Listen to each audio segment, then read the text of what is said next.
Thank you for stopping by the Bluegrass Cannabis podcast. This week we're talking to Alex Scherma, a creator, hash maker, event curator, and concept chef.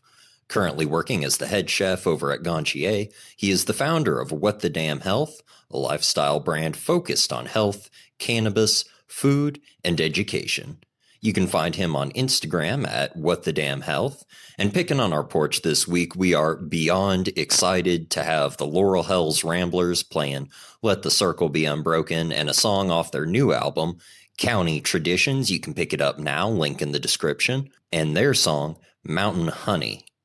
Before we get started, if you'd like to support the podcast, consider rating us on Spotify or iTunes, follow us on your preferred podcast listening platform, or donate to our Patreon. We also have a Bluegrass Cannabis store on our website where you can find clothing, accessories, and more, which also helps us keep the lights on and support our work on Kentucky cannabis legalization in Frankfort. Sorry again, but how did you get introduced to cannabis the first time? You were talking about, having a little bit of history where, from an early age you got exposed, but in maybe a different way than a lot of other people did.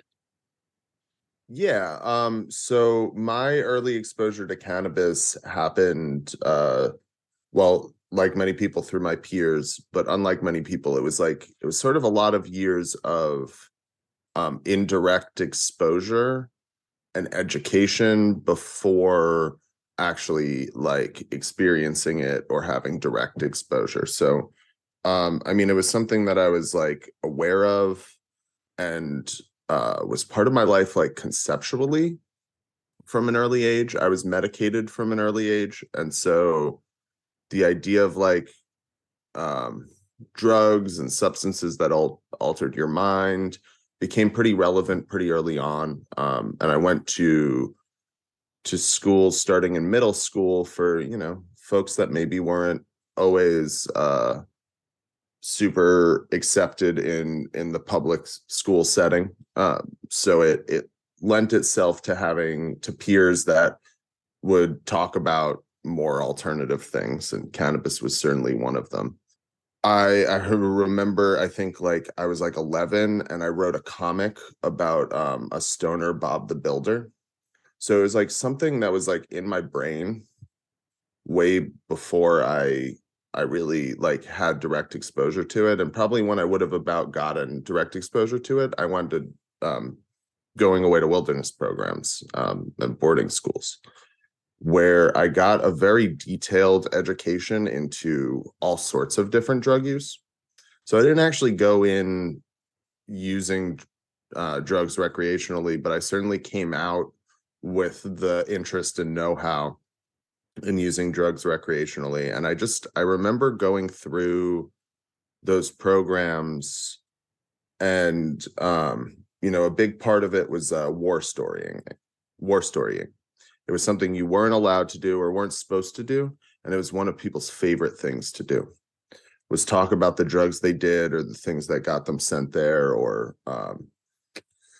as close as you could get. And in that, I really noticed that weed held a special status, where even the people that were struggling with it, struggling with their own relationship to whatever drugs, people that were not trying to go back to a life of addiction, were often still of the idea that weed was a little different. Yeah, I'll probably go back to smoking weed. It was kind of generally regarded as not safer, but safer definitely, but also just less psychologically encumbering. It wasn't, it was noticeable that it wasn't viewed as much as something that overtook your life, specifically to the people that knew and had a relationship with it. And this was probably 2006 to 2009. So it was in fairly transitional years where the counterculture of cannabis was starting to prevail more heavily, and some of the ideas of it being able to cure cancer and have medicinal benefits were getting a little more publicly known, and slightly more talked about, slightly more accepted. It wasn't until I was 15 that I actually tried cannabis, and I tried it with my nephew, who was older than me, just so it doesn't sound like I was smoking weed with a 7-year-old. And we smoked a bowl in the woods behind the apartment complex he lived in, and then we like walked over and got what are they, Dippin' Dots? There's like ice cream dots. They're like multicolored, like poison tiny spheres in a tub that like yeah, I guess you're supposed to eat. And I remember buying them. I don't actually remember eating them because I probably devoured them like an animal in the woods, but I just remember being like happy and relaxed and focused, which were not things that I really ever got to be. They were like the things that I was told that medication should make me. It was just like normal and content and like kind of hungry and like able to do stuff. And I was like, it it didn't even really hit me as a realization. It just felt like stasis. And I found myself over the next couple of years, regardless of how not advantageous at all it was based on my situations to consume cannabis, that it was something that I kept kind of like going back to, and it was consistently difficult to find like an issue with it. Like I could consistently find reasons why, like drinking or doing drugs or even smoking cigarettes were like things I should stop doing, and there were like less than nourishing effects from it. It was really hard to like pinpoint what that was with cannabis, like what those negative effects were. How did that transition? You get introduced to it. How did that start to become more of a mainstay in your life to where it wasn't just you're smoking cannabis every once in a while or, having an edible every once in a while into it's taking up more and more, not necessarily of your day being high, but like working with it more, exploring it more.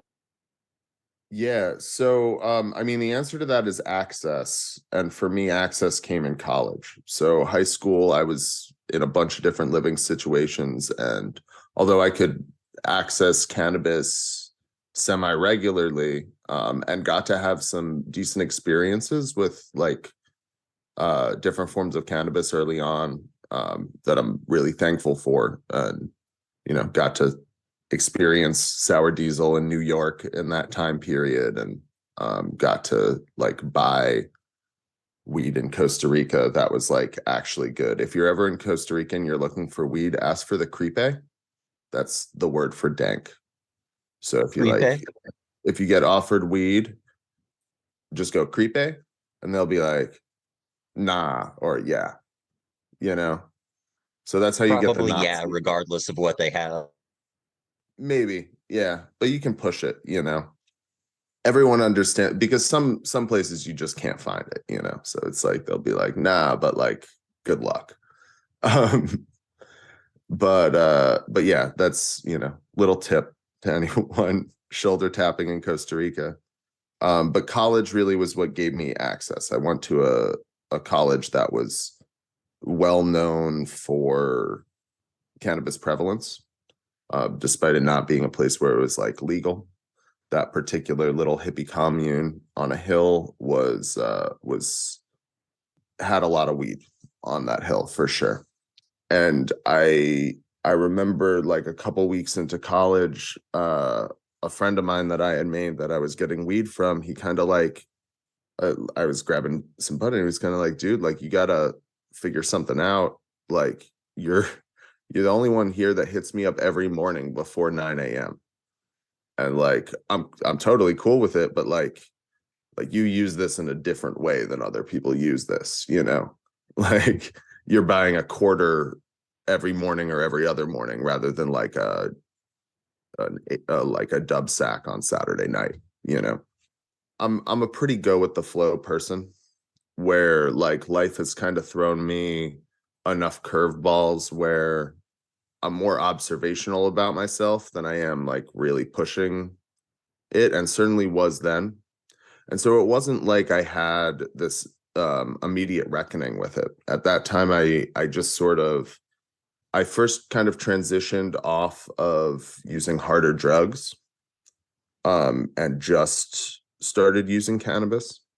And that turned into like a deep obsession with the thing, because I was like, if this is if this is replacing a lot of things, basically there was a lot of space in my brain that needed to be occupied, and I did whatever I could to occupy it all with cannabis. And it started with me after dropping out of college. I got an apartment, and I was just kind of like, it was just everything I could do, right? Like, how do you roll a blunt? How do you roll a joint? How do you roll a cross joint? How do you collect keef in a grinder? How do you make that keef into hash? Um, One day, a friend of mine showed up with a t-shirt full of trim in canola oil and asked me if I could make it into cookies. And I was like, sure. And I didn't really know how, but I knew how to make cookies with oil. So I made cookies. And they were just like the greasiest little balls of like chocolate and flour. And I think they gave me like 5 cookies for doing it or something like that. Which was fine, but I was kind of like, huh, like this is like you can there are all sorts of ways to like take this out, like the thing that you're looking for in weed. Because like I just remember always being disappointed by the buds, like, and again, because I grew up with New York City sour diesel, so some of my first weed experiences were like really fire weed up in New York. And in college I had access, but it was all sort of like that B grade bulk, like none of it smacked. Like it was none of it hit the way I really like remembered weed hitting. Um and so it became this weird like chase, really. Like it became like this search for how do I make this the most desirable version of itself. And around the same time, I was kind of introduced to hydrocarbon extraction and BHO. And so that became a obsession early on, of like, oh, you can get the essential oil out of this and you can do it with this efficiency. And it was really that I was afforded time and space to sort of to learn and to experiment in my own space. And I kind of made it what I did with my brain during my college years. Focus in on cooking as opposed to, you say you're exploring, flour at the beginning, you get really interested in hydrocarbons and in extraction. Why cooking with cannabis or infusing with cannabis? Why that as opposed to something else? So I think the answer to that is twofold. And really it's sort of been a strange arc, because like, I was interested in cooking when I was young, before I was interested in cannabis. And then again, due to lack of access or lack of living in normal situations, cooking became more something I did for necessity. And I didn't necessarily do like a deep dive into it. I just enjoyed it. And then I was able to start kind of obsessing about cannabis. And I naturally, when you just go through the list of what can you do with weed, food is one of those things. And I was vegan.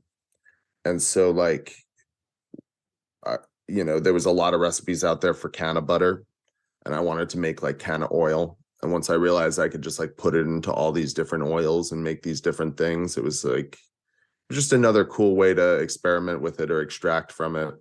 And anytime I had like a waste product, like whether it was from like say vaped weed, right? Like if I vaped a bunch of weed, then I had that leftover product. I could then make it into an oil and try to do something with it.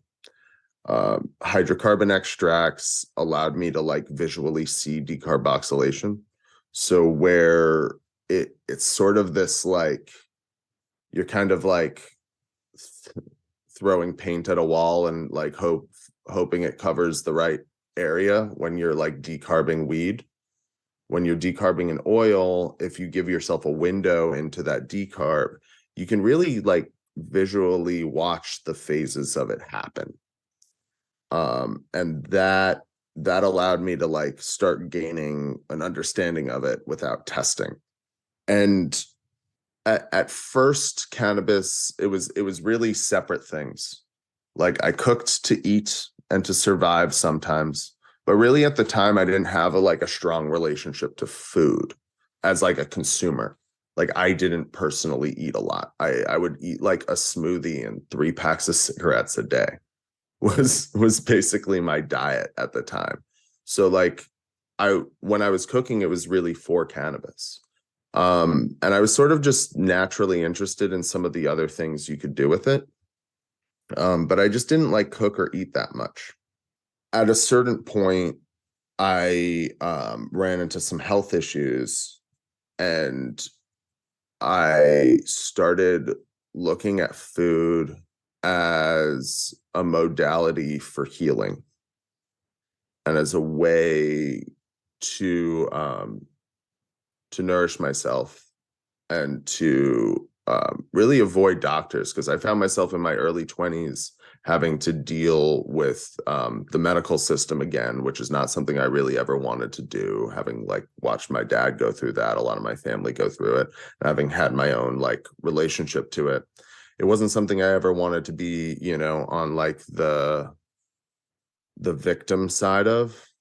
And as I started working with like integrative practitioners and learning about anti-inflammatory diets, about nutrient absorption, and alongside this, I was doing everything I was doing with cannabis, and I was having conversations with doctors at the time about like what are the healthy consumption methods of cannabis. Because in this process, I went to a doctor, and they were kind of like, well, quitting smoking cigarettes is going to be like, we can't really do anything for your gut unless you quit smoking cigarettes. It's not really going to matter if you diet or do this or do that. You kind of have to like cut that out. So I was like, okay, I'll cut that out. And they were like, well, it's really like smoking weed isn't that great. Can you vape it? And I was like, yeah, I can try. And the doctor recommended the Volcano. And I was like, the vapor density is not good enough. And so I went with another one called the Herbalizer. But in that I started, and really I had been for a while, because I'd been sort of like, I would just send it for free or like to family members, topicals and edibles for different healing purposes. And I remember with like the topicals, it was very like clear. You could like very clearly see the effects. So like I've been putting like decarboxylated hash oil on open wounds since I was 18 years old. I've never had an infection. I'm not telling anyone to do this. Don't do it. This is not medical advice. But I've used it as my Neosporin for a decade, and it's worked great. Topicals will heal up wounds sometimes faster than you want to heal them. I've seen tincture basically dissolve bruises in a matter of hours. And it allowed me to recognize with no, like there's no science there. There's just my observation, but I could at least observe that there were differences in how it interacted with you based on how it was decarbed and what the carrier oil was. So was there a carrier oil? How did it go on? And that it very much influenced like what the healing mechanics of it were. And so I was like, okay, well, this is, if I'm looking to heal my insides and I'm looking to do the same thing to those surfaces, what are the best ways to get this inside me that that promote healing? And that the combination of both of the things led me to like really start looking at cooking and treating cannabis more as a food than as just another plant. All plants have these remarkable constituents in them, and all plants really work as drugs or precursors to drugs. They have chemicals in them that have mechanisms in our bodies. They can reduce your ability to digest. They can increase your ability to digest. They can change your blood sugar, the chemical composition of your blood.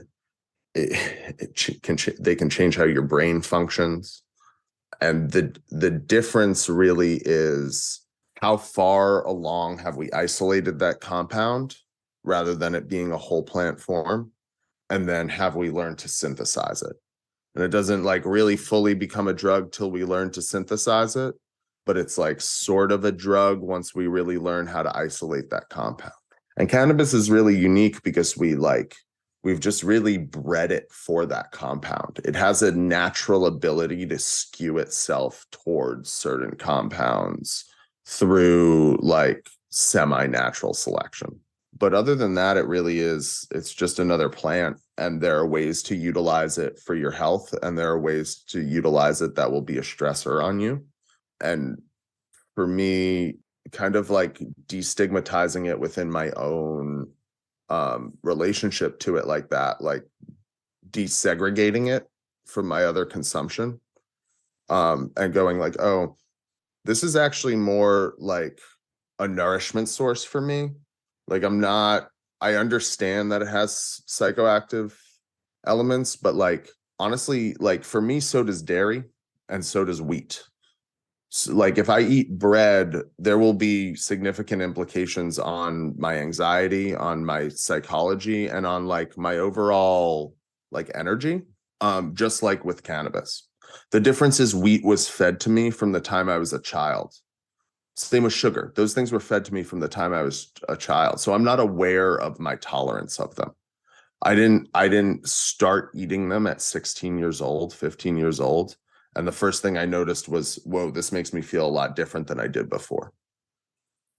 But had I not ever eaten cane sugar, and the first time I ate sugar was at 16 and I ate like half a pint of ice cream, I would have noticed that.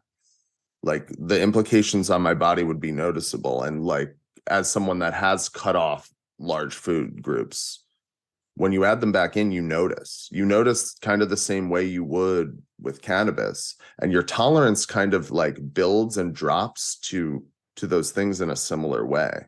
We just have a very heavy perception to cannabis. And it's honestly what makes it one of the safest drugs, is like our perception of it is so much greater than its actual physiological effect. And it keeps us honest with it.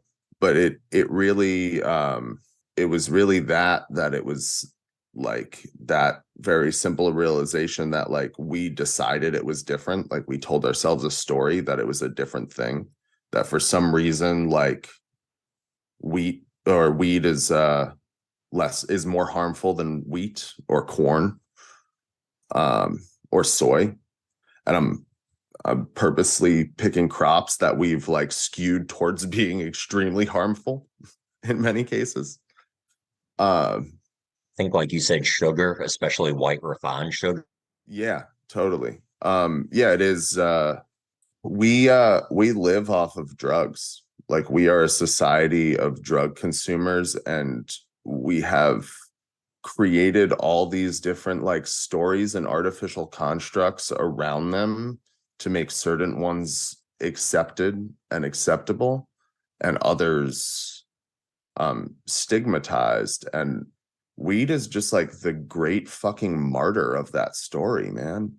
Like, it's just the big flag that's being waved because it was such a strange one to have such a heavy war against because of its lack of anything. Like, it's not, but at the same time, it has such a deep natural connection with humanity that you can't, if you call weed not a drug, we didn't have nearly as many drugs as most people think, like, actually going on. It's a crazy amount of what was considered illegal intoxication.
You're talking about cooking with it, using it more as a food, looking at it through the lens of nutrition. What made you more drawn to, as you are now, doing private events, doing these single events, cooking with it, designing a meal as opposed to, making a product, going through that process and trying to replicate the same thing every single time? Yeah, so at first the cooking thing was like, it was involved in cannabis, but like I was so displaced from the idea that combining those things was like something to pursue. And I've always been a little I've skewed on the side of like not pushing the like business route of things a lot of the time. I try to kind of be a more community driven person and a more like idea driven person. And really in my 20s, I was very focused on just learning stuff. So it was more about like, how do I get through the day and learn as much as I can? And I kind of just like slowly developed the skill of cooking. I was plant-based for a long time, and then I went gluten-free. And so when you're a gluten-free vegan in the Southeast, despite it being a very good town to do that in, you learn how to cook. And What the Damn Health, initially, that was never intended to be a brand, really. It was a silly pun and like loose How I Met Your Mother reference that I was using at the time to hold myself accountable. Because one of the things I noticed about myself was that like once I said something out loud to other people or I put myself on display, I always I always held up to the thing. And so I was like, okay, like let me like force this some amount of public. And just because it's visible, it'll just help me like wake up and do it. Because I had trouble motivating myself when I was younger to do things just for myself. So I had to do it just for the idea of it existing somewhere else. But I had no goals with that. There was no as anyone who looks at that Instagram can probably tell, it was not and has not been utilized for content creation in any sort of like really smart way. Because it was really created for accountability, and everything else was sort of built out of that. but it allowed me to push myself and teach myself that skill of cooking. And it was something that like I looked at as like together, but also separate, because they're like, it's not necessarily like you go open a cannabis restaurant. And with cooking, like it's, for me, it's all been feedback driven. Like I don't know if I'm good at it. I have no fucking clue. I know what other people tell me.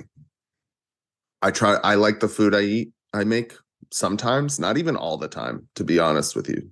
Um, but like I hope to have some understanding of flavor, and I hope to be able to execute what is desired by the person in front of me.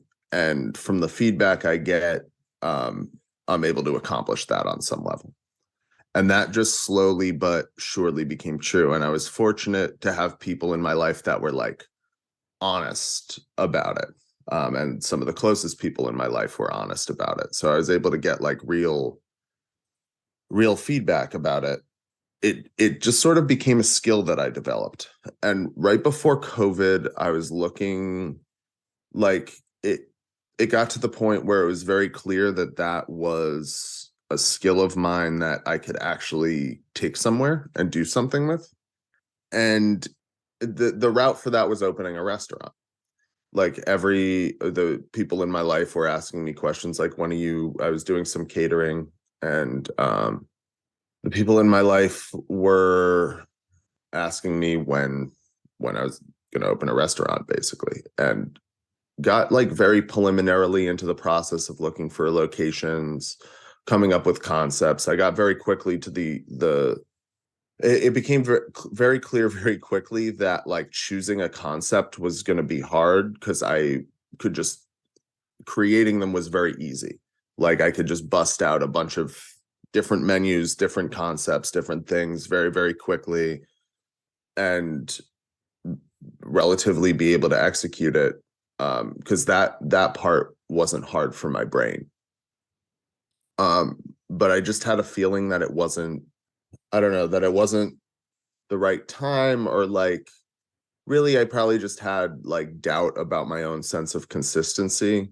But whatever it was really good timing, because COVID hit probably like a month or two after I closed the door on that for myself. And like, I cooked a fair bit through COVID. But as that ended, I really like stopped. And it was something I stopped doing for like a year or two, probably. Before starting again, I was sort of not doing it. And I was looking at cannabis, because I was on the precipice of 30, and the putzing around sort of lifestyle of my 20s was like maybe not going to sustain the type of life I wanted in my 30s. And I was noticing, there were shifts within the cannabis industry. And even though I wasn't, I had resisted the decision that so many of my peers had made to like go west or north or any direction but where I was by that point, and actually get involved in what was called the industry. Although I had was really resisting that, I was still indirectly or directly involved in the industry, and I was involved in hemp. I got to work hemp manufacturing and really got a fucking view into the belly of the beast of the race to the bottom. And I started going to more cannabis events, really with a lot of the regen events, and then Ganjier, of course. And I was kind of wondering, like, how do I engage in this world more? First of all, without like putting pressure on an industry that doesn't really need more pressure on it, because it was like really not built to succeed in a lot of ways. And there's not a lot of proving ground on its success. So it's hard to it seems like a lot of people look at cannabis and they go, whoa, there's so much money there. Like, how do I get in on that? And for me, having this like closer view to it, I was like, whoa, how do you like right now, if I want to get out of my basement a little bit and start showing my face a little bit more and supporting this thing, like, how do I actually do that in a way where like I'm not sucking from it too? Like it it was, you know, it was really more for me like, and in general, like it really has been more of like a spiritual thing of like, how do you honor this energy that's like supported so much under so much like judgment and prohibition and like shackles, and then the new version of that is how do you like fucking just like tear it to shreds for money? Like it's just something I love, you know. um and I started thinking about it, and I was like, well, how do I really I went to an improv class, a workshop, and the lady teaching the workshop, the first thing was to tell something about yourself. I think it was like to say something about what you did on the holidays, or what you're doing on your next holiday, or what you did on your last holiday, or whatever. And I or it was like do like a stand-up bit about that or something like that. And then she was going to reflect back to you, or like do a rant, like a negative rant, be negative about something, I think was the ask actually, which is like not easy for me. So I started ranting about something, and out of that rant came some amount of information about me cooking, and me cooking for my family, which is not what I was complaining about. But she reflected back to me like, so like cooking is your love language. And I had never really thought about it like that, but it was a way that I related to people and was able to like kind of show myself to people that I was like comfortable doing. And it I was sort of like, okay, well, I love weed. And when I love something, I cook for it. So how do I do that for a plant? How do I figure out a way to like honor this thing that is basically the reason why I'm alive, like is the space I go to be warm and to feel loved, like by myself, by the universe. How do I show love to that thing back and honor it, and not do what seems to be the new norm, which is try to make it the cheapest, the quickest, the most convenient? How do I take the flavor and not try to hide it, but exemplify it and give it the justice it deserves, rather than the reputation of being, you know, the undesirable part of the process? How do we destigmatize this thing so deeply that it becomes as unanimous with human health as it is within our own systems, and without it being like a power struggle or an ego struggle, or have anything to do with who's best, or like what is, it really, it doesn't have to do with any of that. It just, there should just be this synergy that happens when you're nourished by the things in life that are there to nourish you. And it, it's good weed, good friends, good food. The things aren't like more complicated than that. It's it's been a blessing with Ganjier, because it kind of just gave me a space to like land some of those ideas that like it was sort of a bunch of, like overly idealistic ideas in my head that really were just like, wow, I'm going through a lot in my life. And like when I reground the thing that I love, and the thing that is sort of my North Star, is my relationship to this plant. And I know no matter what I do or no matter what's happening, I can wake up and be in service of that. And this is a way that I can do it. Like, this is something that I have to add. Like, I know how to cook things, and I know how to do it in a way that shows tribute to the farmers and to the land, and all these things that are so relevant right now in Humboldt County in terms of how we need to learn how to appreciate this space. And it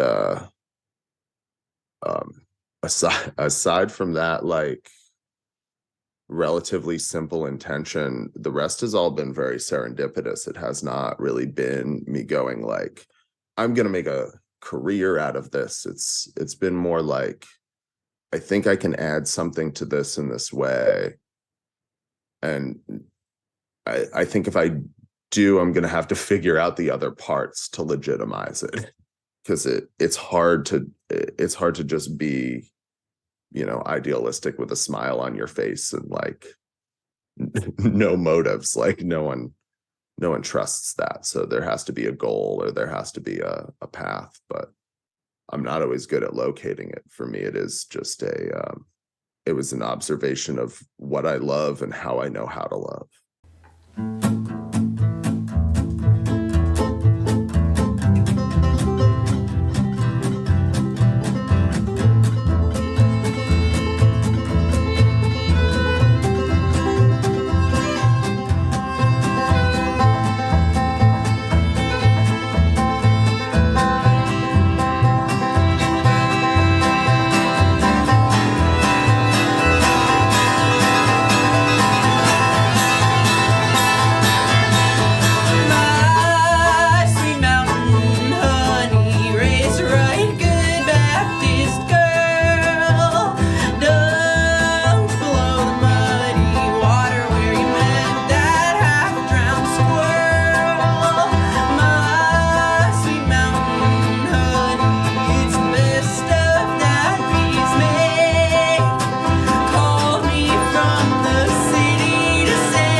song will have vocals. Is that okay? Okay, cool. All righty. I really appreciate that. And like you're talking about it being your love language and it being an act of service for you.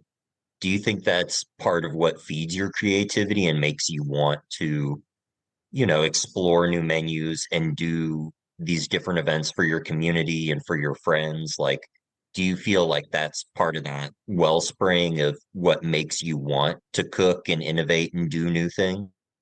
Yeah, entirely.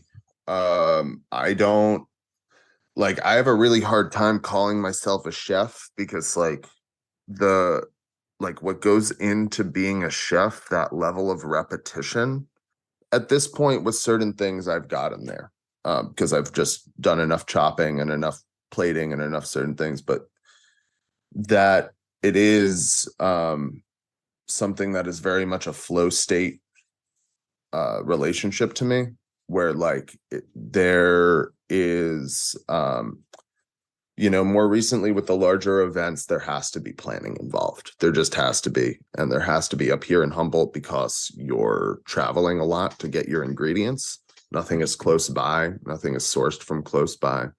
However, for me, the like the I know that the best food that I've put on a plate comes from me just being in the moment with the ingredients and treating it like paints on a palette, and I have a canvas in front of me and I'm not 100% sure what I'm going to paint.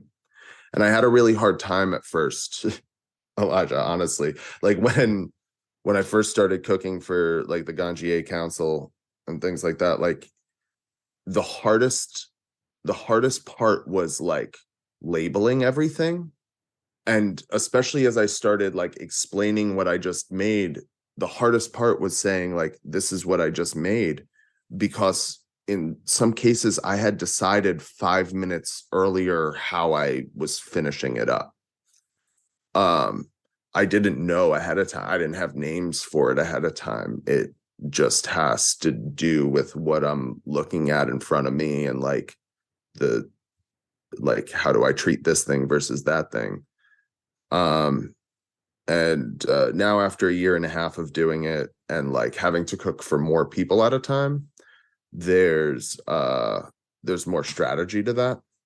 But it is something that it's very hard for me to do when I'm upset or I'm not feeling like I love the people around me so much. When I'm not the best version of myself, it is something that I've really had to learn how to figure out, because how do I show up and do it when I'm not the me that's vibrating on my highest frequency? How do I create practices for myself to recalibrate with that space in myself that can kind of flow in that way and that can have a relationship to the food, and that's the energy that I'm putting into the food.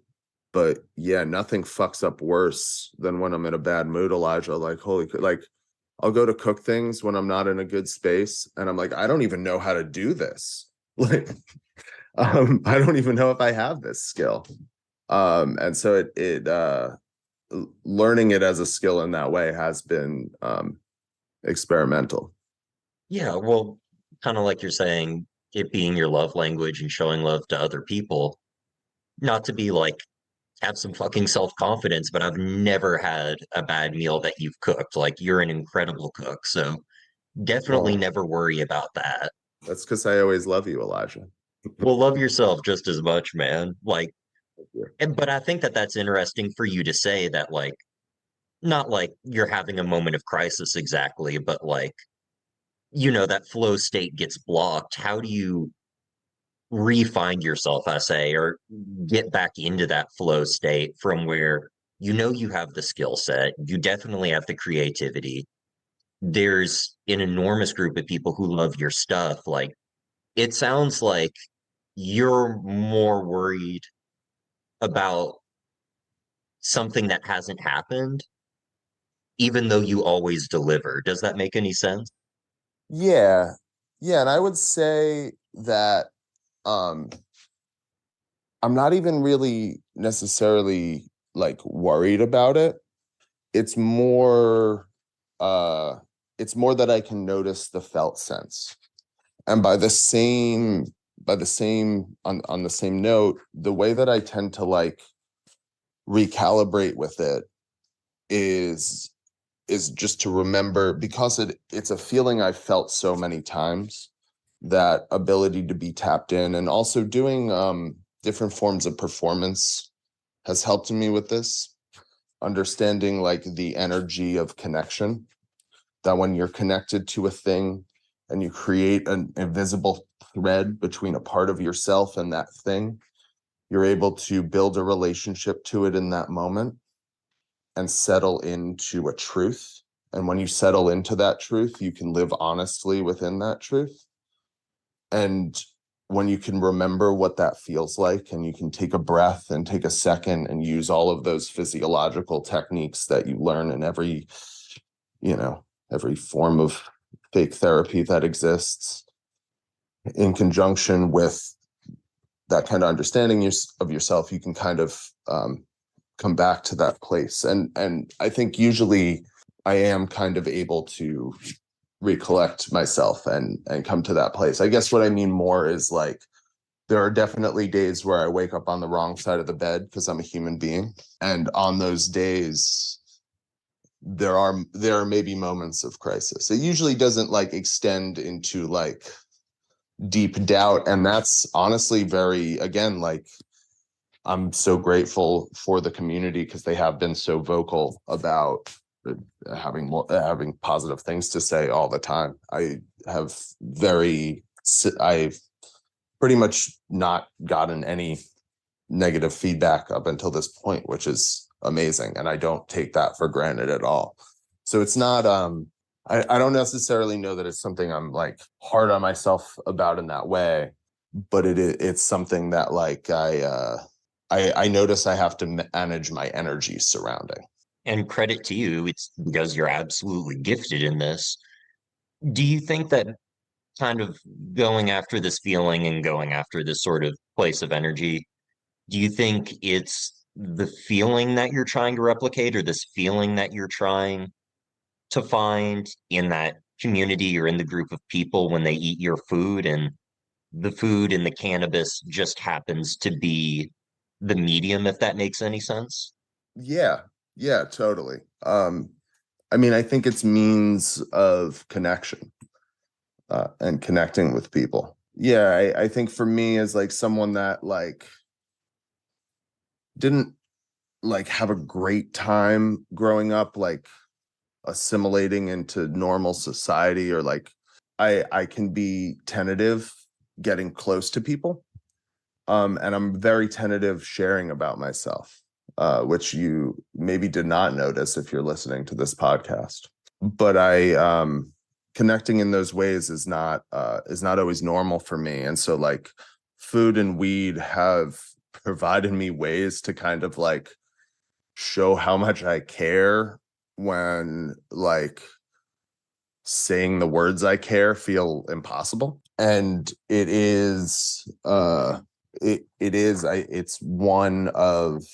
it's one of many mediums, I think, for that connection. Whether and I think like that's what we call art at the end of the day.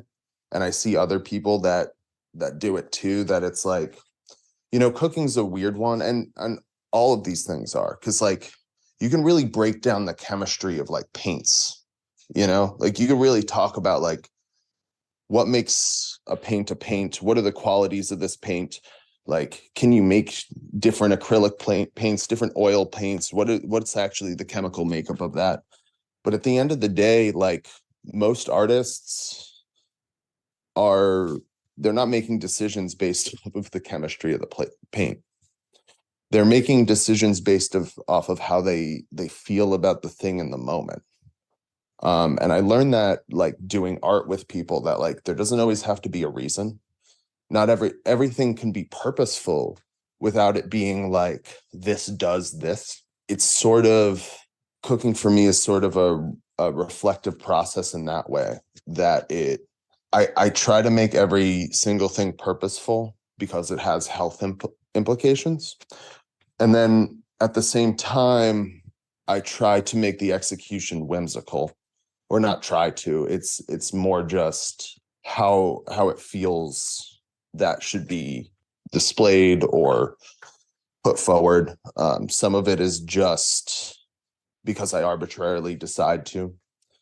I was crafting a dinner for an event, and some of the dinners had or a couple dinners for an event, and some of them had very specific purposes. Like, one was to show off the difference between organic or regeneratively farmed produce and meats versus conventional, and what the differences would be in taste, and in consistency, and just in overall desirability.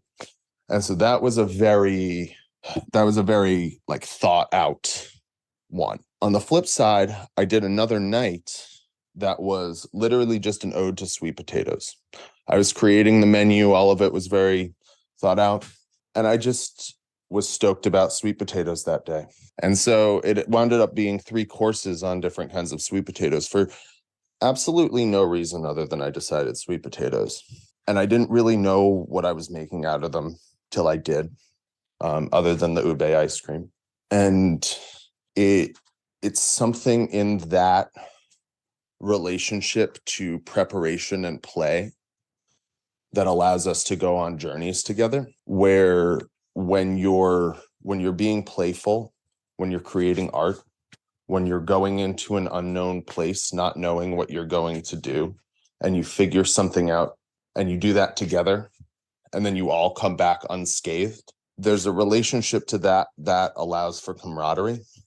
And then you have a different relationship to that when you're the one facilitating that journey. And whether that journey is like looking at a painting, or it's eating a bowl of food, or cooking a bowl of food, or going on an actual adventure, this play and whimsy is how we learn to live artfully. And I shout out to my improv friends back home, to Speakeasy Asheville and Upstairs Downstairs, for giving me so much space to learn that so intricately, because it is all play. It is all this walk into unknown territory that allows for adjustment and decision making, and then the ability to come out of it with something new unscathed. It doesn't have to be with a capital T or a capital F, your favorite thing, but what's some of your favorite things that you've been able to do or that you've done with cooking and cannabis? Oh gosh. I mean, recently it's been so many things. One of the cooler things, just because it was the dinner we did with Ipoppy around the Whitethorn Rose was definitely, for me, like, it was like something I was getting out of me a little bit.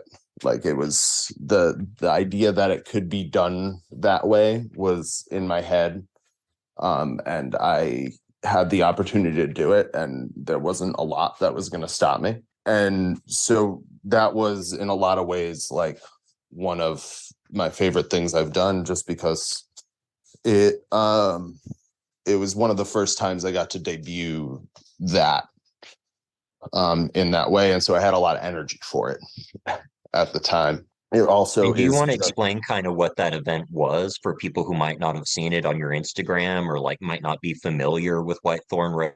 Yeah, totally. So the Whitethorn Rose event was a Valentine's dinner that me and my partner Addie cooked for and put on largely, that we developed in conjunction with the iPoppy brand, who was releasing their first SKU as the Whitethorn Rose in Los Angeles. And the Whitethorn Rose is a cultivar from Huckleberry Hill Farms that is an in-house cross that has a very like deep history here in Humboldt for the farmer, for the farmer's family. And not only does it have like kind of a remarkably beautiful story, but it also has a very unique terpene profile, unique CB2 receptor interaction in that terpene profile. That's a little bit different than a lot of what you see in cannabis. And anyone who's interested in this, I really recommend you check out Huckleberry Hill. They have so much information out there. The Whitethorn Rose gets a lot of press. It has a very pungent fruit floral aroma with like some fuel and funk in there. So it has a really nice complexity, and the flavor holds up to heat. It holds up it holds up culinarily very remarkably. And so it's variety that you can really bring the flavor out of and bring it into foods. And that dinner was it's a cultivar with a lot of romantic implications, and it tends to have sort of aphrodisiac like effects. So we created a Valentine's dinner surrounding it, and it consisted of a tasting bar and a 3-course plated meal, as well as sort of this like, I ended up doing sort of like a concept art piece that took the Whitethorn Rose, and I flavored a bunch of different foods with it. And then those foods looked like different extracts. So different like sugars and candies and oils and tinctures and some different gummies and different things that looked like BHO and rosin extracts, but were actually infused foods. And they were all infused with the flavor. So they weren't potency infused where you got high off of them, but they were infused with the flavor in a way where you got the flavor as if you were, tasting that smell that you get from the cultivar. So not the planty taste that you would get if you do like a deep extraction, but just if you can embody that smell. And if anyone listening, like, the Whitethorn Rose exists somewhere in the like forbidden fruit, blood orange tangy world. It's different, funkier, more complex, but it has sort of that floral citrus kind of profile, just to give a reference. And we've definitely gone over an hour, but do you mind if I ask you one more question? Yeah, go for it. So we've talked a lot about stuff you've done and your history with different cooking and cannabis. What's something you've never done? Could be an idea you've had, could be thought that's been percolating, could be a goal. What's something you haven't done yet that you really want to do? That's a bucket list thing. I'd really like to do some collaborations, particularly international collaborations. If I'm putting something out there as an intention, I have a bunch of things that I want to do on like a small scale, and I'll kind of be doing. But really, for me, this is it's a really fun community thing, and I like working with other people and learning from other people, and learning different food cultures. And so, one thing I'm working on a little bit is a series where different ganjiers tell me how to cook stuff. And I'll step by step go through their process of how to cook stuff. And I'm hoping it'll kind of give this like more diverse lens of culinary traditions and of different ways of making foods, because I don't come from a traditional culinary background. I come from kind of like a new agey, like vegan, like plant nerd cooking background. And so like, I don't know a lot of the like really traditional cooking methods, or even just like some normal things that that you would learn if you went the traditional route on learning how to make that thing. And so that's really what I'm kind of excited about, is exploring that deeper. And if someone wants to find you to have you do an event, wants to attend an event you're doing, wants to follow you, how can they do that? Where should they look to do that? Yeah, so right now I predominantly work off of my Instagram, What the Damn Health. You can also find me on like all the things, not all the things, but like Facebook, LinkedIn, Alex Scherma. You can find me, yeah, again on Instagram is What the Damn Health, and yeah, there's a website, What the Damn Health website, or just come do the Ganjier program and I'll make some food for you. Nice. And is there anything you want to say or anything you want to put out there before I let you go? No, any events that I do or that we do up here on the property will be posted on my Instagram pretty promptly. That's usually the first place that I release things. If it's something you're interested in general, or you would like a bespoke experience created for you, please reach out to me. The idea is to always create something unique for the person that's in front of me. And so I hope that could be whoever is listening, dear listener. And thank you, Elijah, for the space and time. Thank you for coming on. I really appreciate it. And thank you for sharing so much. Like, you should do more interviews, even though, you said you don't talk about yourself so much. You're very good at it, and you have a great story to share. Thank you. Want to visit the store, find a musical guest or someone we've interviewed, or follow us on social media? Links in the podcast description and always on our website, bluegrasscannabis.com. Bluegrass Cannabis. Old-fashioned, all-natural, Kentucky bluegrass.